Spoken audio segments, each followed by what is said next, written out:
The Australian Prime Minister has said one of aviation's greatest mysteries is closer to being solved, as investigators confirmed that a piece of wreckage found on an island in the Indian Ocean is highly likely to be from flight mh370. The Malaysian Airways plane disappeared 17 months ago with 239 people on board, as John Sudworth reports. Angry and bewildered, a group of relatives gathered outside the Beijing offices of Malaysian Airlines this morning. They'd come to make it clear that they do not believe what they're being told. What does one piece of wreckage even mean? This woman says, adding, "I want the truth."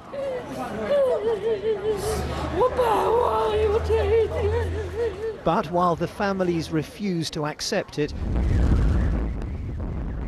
Australia has been continuing its painstaking search of the southern Indian Ocean. The evidence, based on satellite data, is strong.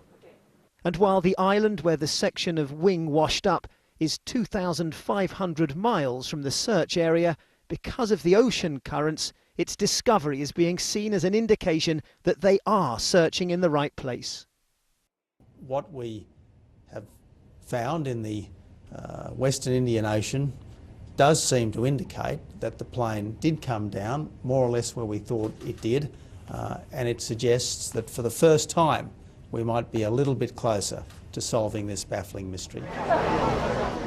But the families don't feel that way. Their doubts have been compounded by the often conflicting information from the Malaysian authorities, and perhaps, given China's heavily politicised media, a mistrust of official information in general. The main focus of the family's anger and suspicion remains, of course, Malaysia, which is why they've come here to the offices of the airline. But it's fair to say that there is also deep frustration with the way they've been treated by the Chinese authorities, with some family members reporting that they faced difficulty travelling or even restrictions on what they can post on social media. And now, after 16 months of trauma, for many of the Chinese relatives of those on board, this piece of wing is all too little, too late. John Sudworth, BBC News, Beijing. The government is holding